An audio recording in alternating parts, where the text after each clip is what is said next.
All right. So, hey, everyone, this is Wayne Bennett. I'm joined today with Tom Furthy from Replenium.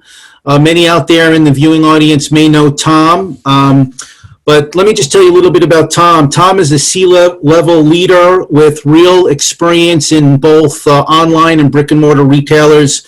Has worked in private equity, consulting, and is a board member to companies in the industry. And I'm real honored to have the conversation with you today, Tom.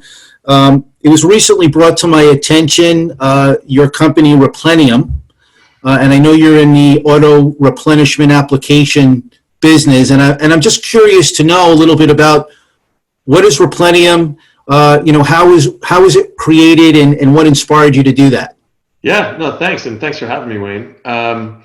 So it really goes back all the way back to 2005. I was fortunate to come into Amazon and get to lead up all of Amazon's CPG businesses. Yep. And, as we were building those businesses through the, kind of mid 2000 decade, we developed a set of capabilities around shopping automation. So think of things like subscribe and save, think of things like Dash, and those types of, and then also the automated recommendations that happen on Amazon, right? These are a bunch of capabilities that are designed to not only sell things, but to help people buy things. And that's kind of a famous Jeff Bezos quote, right?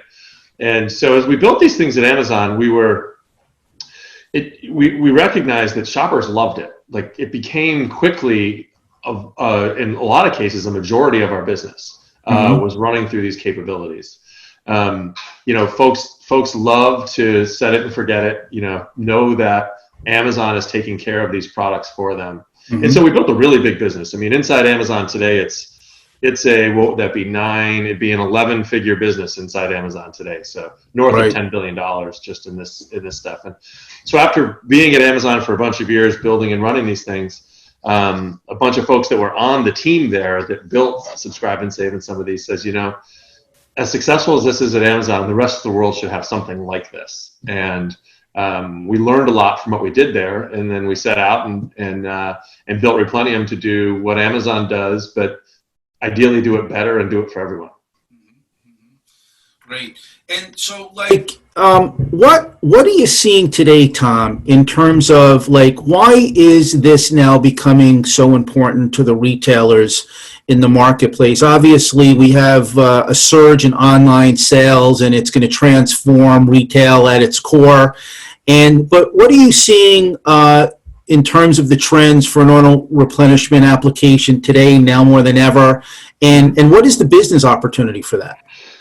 Yeah, today I think we have a few things. Well, we have, and recently, many more things coming together to make now be the time for this. At its core, auto-replenishment relies on machine learning, right? Auto-replenishment there's a set of algorithms that work in the background that help shoppers, that are smart enough to help shoppers predict and understand when they're due to replenish things. Like just an example. In a household or even for an individual, you can learn how much toothpaste a family should use based on the cubic centimeters of toilet paper it goes through. Now, if you're toilet paper hoarding, it doesn't mean you're going to go toothpaste hoarding. But there's a relationship between these products, right? So if we can tell across a large number of customers that based on whatever toilet paper usage, we expect, a certain type of toothpaste usage, and then a certain type of deodorant usage, and then a certain type of hair care usage, and we can begin through machine learning models over large amounts of data, be able to determine when these things are due to be replenished. And if you put good shopper tools on top of that, right? So creating good visibility for shoppers as to when this stuff is coming up, helping them push things out, pull things in, be reimbursed sooner, giving them recommendations, right, around products they should be using if they're not buying them from that currently from that retailer. You can ultimately provide a lot of value for the shopper, right? I mean, when the grocery store or the center store of a mass merchant was devised, decades ago, it provided a great service to shoppers, right? To put all these products in one place to enable them to walk up and down the aisles and easily fill their basket. really what's happening now is machine learning is giving us this next generation of convenience for this type of shopping. Right. We can leverage this data to, bring some logic around shopping for these things. We can save, the wading through thousands of products to get to the products you want. We can, in a physical store and on an online environment, we can save you from scrolling through, pages of search results to find the products you want, or going back through your past purchases to find the products. Mm-hmm. Right. We know roughly when you should be ready for that next stick of deodorant.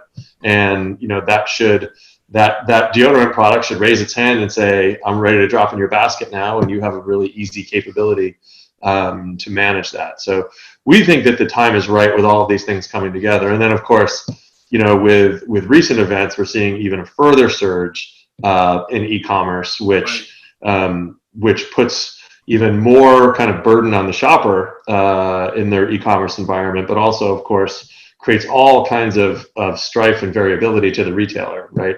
I've got these big amounts of volumes going through this new channel now. Well, the nice thing about auto-replenishment is, it enables you, not only does the shopper have predictability and can see out in the future of what they're going to be replenishing, but the retailer gets to see that as well. So it helps them with all kinds of things. Sure. So, Tom, being on the forefront of the whole replenishment application, coming from your days at Amazon, I'm curious to know, ex-Amazon, clearly as the leader, what is the prevalence of auto-replenishment technology ability in today's e-commerce world?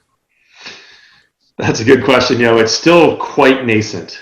Mm-hmm. At Amazon, for them, auto-replenishment encompasses the whole range of things like subscribe and save, dash reordering. They have a dash replenishment service, which is IoT, right? You have Alexa voice reordering. You have Alexa reorder prompt. People probably don't even know that exists. But Alexa will remind you that you're due to replenish something that you had bought previously. Yeah. So collectively, Amazon looks at all of this stuff together, and that's, kinds of its suite of shopping automation or auto-replenishment. Of those capabilities, on the market, you'll see there's some level of product subscription out there. I mean, clearly something like a Dollar Shave Club, if it's a kind of purpose-based, subscription platform, there's a bunch of those out there. Right. There are some retailers that have basic subscription capabilities, right? Sign up for a product, have it delivered to you on a cadence. And those are fine. That's all part of the larger equation. But really, for auto-replenishment, it's about enabling larger swaths of purchases coming into your home to be automated to really relieve burdens, right? Dollar Shave Club's great because your shaving is taken care of, but you still have to shop otherwise for all your other needs, where auto-replenishment enables you to shop for many, many needs, with the same retailer if they're doing that. So it is still very nascent. I know from our standpoint, we've been building the technology for a handful of years, really just releasing it to the market now.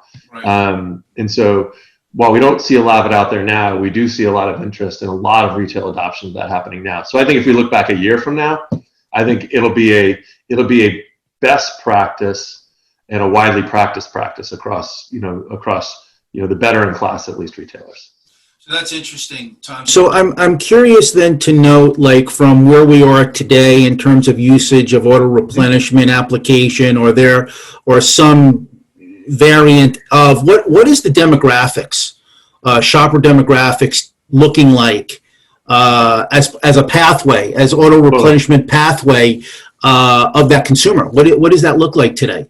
That's a great question. And I think that's one of the things at Amazon that most impressed us, even in the early days of subscribe and save and ultimately the other auto replenishment, is it really crossed demographics. And that was, again, really surprising. There are a lot of entry points to it, like wherever you are in your kind of life cycle of being a consumer, whatever your demographics are, you may enter through different places, right? You might be a new mom. You might be looking to solve diapering and formula needs and whatnot.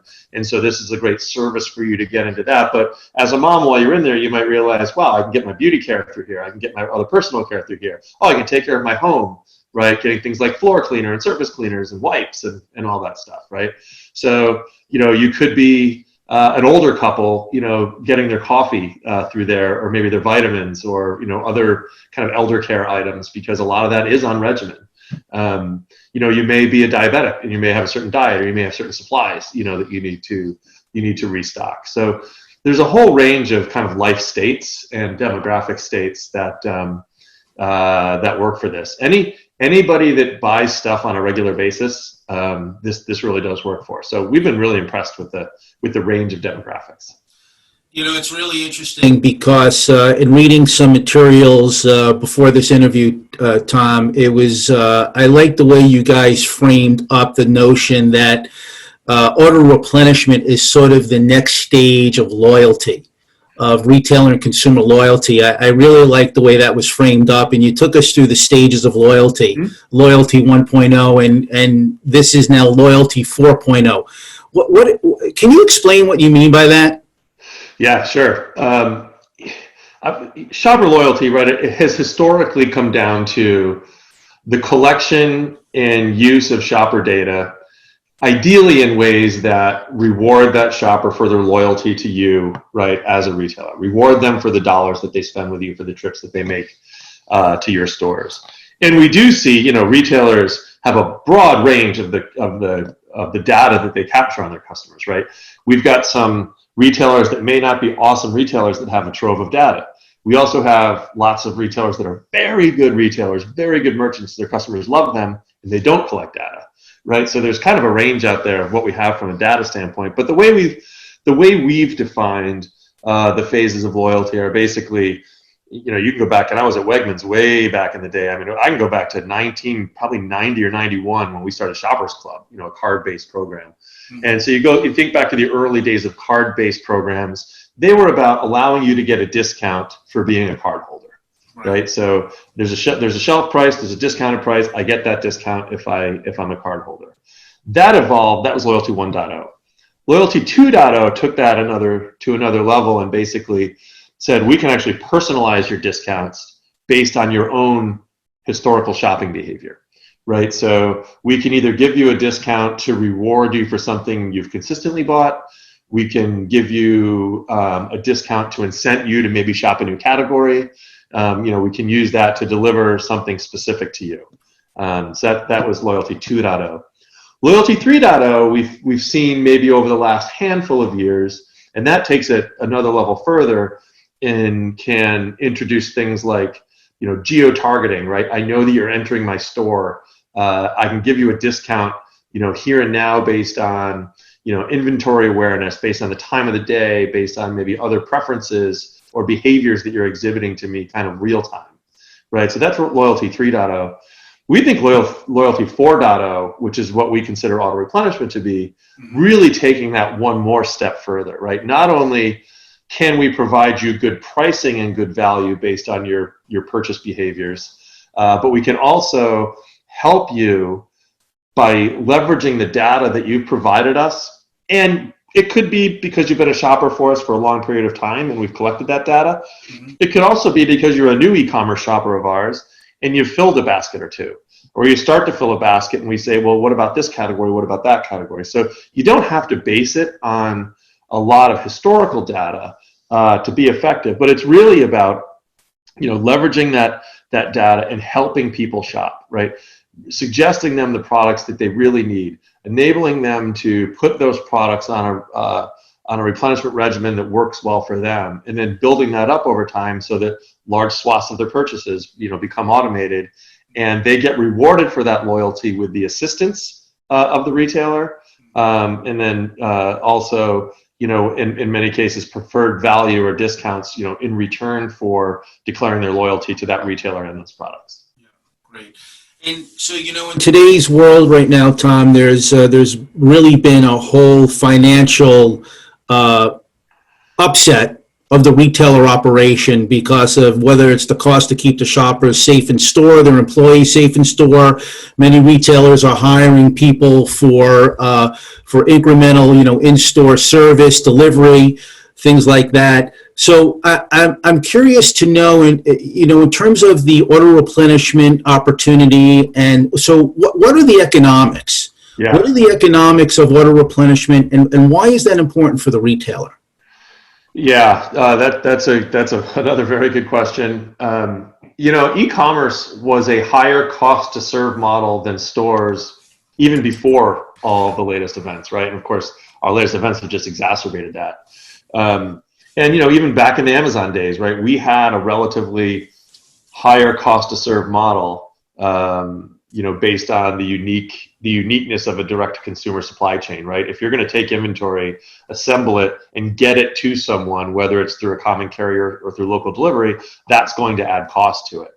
The economics of auto replenishment work, and we think this is really important, is that first of all, we don't charge much for the service. I know any service provider would say that, but to just kind of frame up like what it could look like in a transaction for a retailer. If I'm a grocery retailer and I'm selling a $100 basket of goods, right, to an e-commerce customer, within that basket, I might have $40 of replenishable items in there, right? So 60 are like one-time transactions, maybe some fresh products, dinner tonight, and then $40 might be replenishable stuff. That cost of that whole transaction to the retailer will usually come out under $1, well under $1. So it's relatively inexpensive for the value that's derived. And the value that's derived is the retailer gets larger baskets, right? Because the replenishable products are basically preloaded into the basket. The shopper has tools available to them to move stuff around, to pull stuff forward, push stuff out. And that's easy for them. But they get bigger baskets. They get, better repeat and retention because, as a shopper, I have my replenishable goods with you as a retailer. When those things come due to replenish, I'm going to prompt, you to place an order. Either I'm going to automatically place the order, or I'm going to load up a basket and say, finish this shopping trip. And we have capabilities that sit within there called harmonization, which basically, think about if in your house you have 50 items on auto replenishment, right? The replenishment date of those is going to fall all over the place, right? You're going to have, out of 30 days in a month and 50 products on replenishment, you probably have 15 or 20 days during the month that stuff will be due to be replenished. We're not going to bug you 15 or 20 times during the month to say you got to go pick up your deodorant, right? What we're going to do is we're going to group them into logical groupings that are easy to manage, help drive the economics of the basket for the retailer, right? So we can get it over, certain thresholds. Like I said, we provide inventory visibility for the retailer in that case. We can help them with labor planning and scheduling. Because these are replenishment orders, we know that they're due further in advance than an on-demand transaction, so I can plan labor accordingly. It allows us to better use, as a retailer, our promotional funds, right? We can take funding from manufacturers, channel it down to the products and the customers that are most loyal to us as a retailer and you as a brand. And so there's a lot of economic value that's driven out of having this. Great value for the customer, great value for the retailer, and ultimately really good value for the brand as well. Yeah, so that's really a good follow-up, Tom. Is so explain to me how now what are the benefits for the suppliers? Because the suppliers are on the other side of this. Obviously, I see this as an opportunity for the larger CPG brands, but also maybe share a little bit how auto replenishment could be of value to a smaller niche, emerging or challenger brand. Yeah, no, that's great. There's a few different ways that brands can leverage auto replenishment, and we really kind of bucket it into three ways. One is through direct to consumer, right? Lots of brands would love to be direct to consumer. Everybody wants to be Dollar Shave Club, right? Everybody would love to go direct to consumer if they can, right? You get a relationship with your shopper.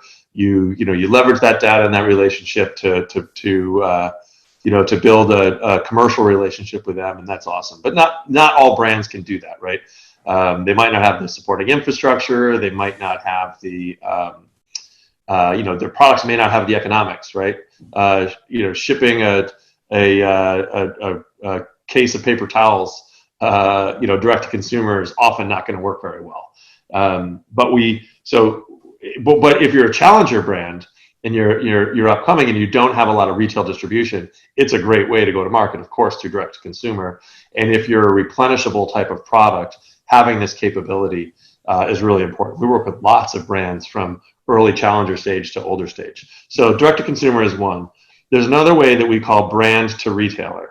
So where the brands are merchandising their products or marketing their products to the consumer. So say on a brand website, right? Or perhaps, within an ad somewhere where the shopper sees that product, they can click on, interact with that product, and then build a replenishment regimen that drops down to their favorite retailer, right? So an example is I can go onto Brita and look up replacement filters at Brita. Yeah. And I can find the right filter for my pitcher, and I can say, and it's recommended that I get a 2-pack of these every 3 months, and I click on it, and I sign up for it, and I drop it into my basket at Target.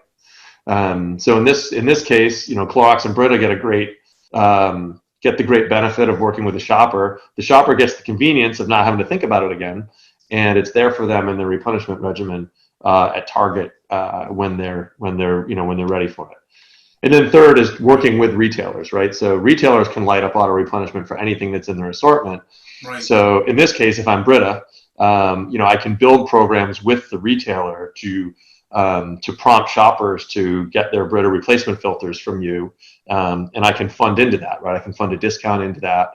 I can also support you running the program as the retailer. So we're seeing in a lot of cases, brands are actually willing to cover the retailer's cost, of offering auto replenishment because they get so much benefit of it. And as long as information shared back, these are the customers, the types of customers, that are buying your stuff, and establish that relationship. That can be really good. And then when Brita comes out with a new pitcher, comes out with a new type of filter, they can work down through the retailers and say, hey, we've got a new product coming out. You loyal customer, we want to give you a first crack at trying it. Right. It's interesting. You mentioned Brita, and one of the things I'm curious to know is the enablement of replenishment through the early on Amazon buttons, right? And how will that evolve as there's a ongoing application of connected homes, smart devices, smart toothbrushes, things that are pinging out messages? And where does Replenium play, or auto replenishment more broadly play in the evolution of smart home, 5G, pinging technology? Absolutely. I love that. And that's something we're super excited about. Yeah. Quick on the dash buttons, obviously they're gone now. They don't do the actual dash buttons, like they did of yesteryear. But you know what they were? They were training mechanisms for folks. Yeah. Right? They taught the consumer that you could press a button and get a product. Right. And they probably had mixed success, but Amazon learned a lot during that, and the customer learned a lot during that. And as we fast forward now to a world of IoT, like you said, Wayne, where you've got demand signals, being generated from everywhere, those demand signals have to go somewhere, right? And if the demand signal just goes into a cart, they're hard to manage. And we have within auto replenishment, we have a capability called your replenishment queue, and you can go in and look at your replenishment queue at any time, and you'll see from tomorrow out, as far as you want to look in the future, what your scheduled replenishments are for products across your home. Those products can get into that queue in any of a number of ways, right? They can get into that queue because you click on it on a website. They can get into that queue automatically because they're just due to upcome again, from the retailer. They can get put into that queue through voice. They can get put into that queue through app. They can get put into that queue through your local or your appliance, saying it's time to replace something, right? So your smart light could know that its bulb is due to be replaced, and however long, or your refrigerator should know that its water filter is due to be replaced at a certain time. Right. And those demand signals can just put the products into your replenishment queue so that you as a shopper can see them, and then you can manage them, right? You can push them out, you can swap to a different product, and the platform allows you to manage that, kind of super effectively with very little thought. And that is a technology application that Replenium has today as a hub. Absolutely. As a hub. Yes. Right. And is that hub something that I would use as a home consumer, or is that something that the retailer, how would that work in my home? That's a great question.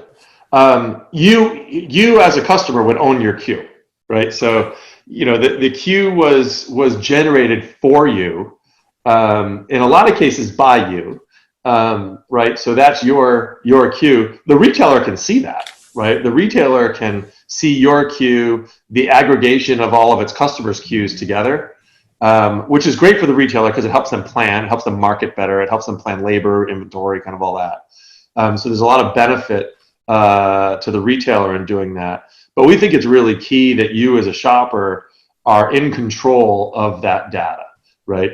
The retailer will have lots of rights of things they can do with it, of course, and brands will as well, but they need to use it to your benefit, right? To provide you as a shopper real benefit. And what we want is you to own that data, you have control of that data so that you can leverage that queue, to best serve you. And if we do that right, if we really think and obsess over the customer, then I think the whole rest of the capability will take care of itself, whether I'm a customer, retailer, or brand. Tom, I mean, the technology is rapidly evolving, and I think coming out of our current situation with the coronavirus crisis, in the rate of innovation will significantly change. But in a recent conversation, it's not so much about innovation; it's about expectation. Yeah. And I think a lot of the things you're talking about is putting the power of that expectation into the consumer's hand.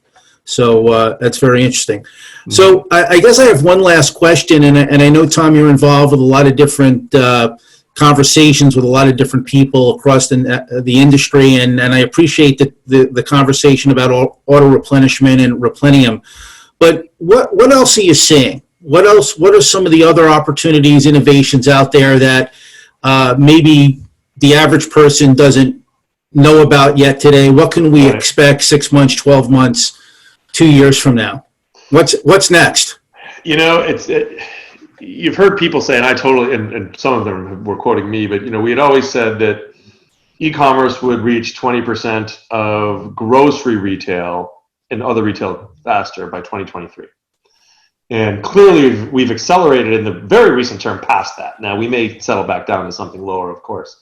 But what's happened is we've had this big shock to the system, and I think a real kind of realization and level of clarity to folks in the industry, but also to customers, right? Customers are living where they're going in trying to get an order slot for an e-commerce order, and they've got to wait 2 weeks, right? Or customers of Amazon getting turned away because they hadn't bought maybe grocery from them in the past, right? So we're at a time now where there's been just this massive shock to the system, and I'm on boards of everything from retailers to retail real estate to technology, and as well as equity, of course. And I've had a lot of opportunity to talk to a bunch of retail leadership recently, retailer more so than the brand side. And obviously there's a bunch of anxiety there, and I think the work that retailers have done to keep their shoppers safe and to keep their employees safe has just been literally heroic. But retailers are starting to look forward and saying, like, what's next, right? What's coming down? What am I going to need to do? And it really, I mean, this could be another whole half-hour conversation, because we're seeing that the model has been so shaken, and we look forward to where the model could be, and it impacts everything from manufacturer and retailer relationships to sourcing and supply chain design to store labor, right? What are the skill sets that we'll need? What's the amount of labor we'll need in the store, right? What are the pay rates of those? Because they're probably going to be higher. How are we going to design the next wave of work? What work will sit in the store, right? Is it going to be more about knowledge workers, versus folks just pushing stuff around? Worker and customer safety is going to be super important. Will store formats evolve, right? I mean, obviously you see all the innovation Amazon's doing in store formats, and you see others innovating and doing things around micro fulfillment and all that, right? So how will that change what the retail footprint looks like? E-commerce and digital clearly going to become a bigger part of the equation, and with that comes a historically larger cost structure. So how do we lower that, right? Through different types of inventory management, fulfillment, partnerships, those kinds of things. So I don't think that there's any component of how we go to market that is not being examined right now, and that we're not looking at with with a sense of urgency, but not a freaked out urgency. I think it's an urgency like, okay, well, we have to do this. We see this. We're living it right now. Yeah. And we don't want to keep living this, so we need to fix it. Yeah. And then also, I think there's something to be said for, we're all at home now. Yeah. And when you're not traveling, when you're there not is a Home behind the billboard. nice. Yes. But when you're not walking from meeting to meeting and you don't have all the kind of the side, I think people just have a little bit more time to think. You don't need a lot more time to think, but even just with that little bit more time to think, Yeah. I feel like, and from what I'm gathering in my discussions, is people aren't afraid to look forward now and really think about what might be next. So again, there's so many ways that things are going to evolve. And we look at our venture firm. We've always had that eye out to the future, and we're pretty excited. I think it's obviously going to be a tough 2020, but we're pretty excited about what the future holds and the ability to see new types of collaborations, new type of relationships between brands and retailers and partners. In a new exciting way to serve the customer. Yeah, Tom, that's great. Just One thing that is intriguing to me is the whole concept of these dark stores, right? Local, community-based, big box retailers that are becoming either central warehouses for local delivery or, retailers that are becoming commercial kitchens for food service delivery. I mean, that's a very interesting dynamic, the convergence of those stores to different purposes and different roles. And the economics, they have the advantage of good locations generally, right? So they built the store there in the first place, or the plaza there in the first place, because there's a lot of, there's a good number of people with the right demographics around close to it. Originally, the stores were built as a place for people to go to discover and get stuff. Yeah. As discovery and actually getting stuff evolves, right, the role of the store changes, and then the role of the plaza can change. Whether it's a dark store, whether it's an independent micro fulfillment node, right, whether it's consolidation point for local delivery or local pickup, I think we're going to see an interesting evolution of this kind of retail space and distribution space. I mean, I'm sure that this was before our time, but I'm sure that 40, 50 years ago, 60 years ago, when bigger box stores were originally being conceived, right, there was a lot of thought between what went on the sales floor versus what was in the back room. And really, we're just kind of changing that, dynamic, and it might not only be within the walls of an existing store, it might cross stores and whatnot. But whether it's central kitchen, whether it's central types of work, whether it's inventory movement, I think we're going to, there's lots of opportunity for new uses of real estate and new uses of technology and partnerships and all that stuff. Yeah. Well, Tom, it was really great having a chance to talk to you. I know you bring a lot of insight and experience and thought leadership to the table, and have really learned and appreciate learning more about auto-replenishment and Replenium. I think it's very timely, and I very much appreciate you sharing with me that conversation, and maybe in the future we can get on one of these again and have another wrap session about some other topic as it relates to the retail CPG landscape, because it is fascinating. It changes every day, and that's what really motivates me and gets me up every morning. So I appreciate your time, and we'll see you again soon, and stay safe. Thank you, Wayne. I really appreciate it, and stay safe, everyone. okay, take care. You too.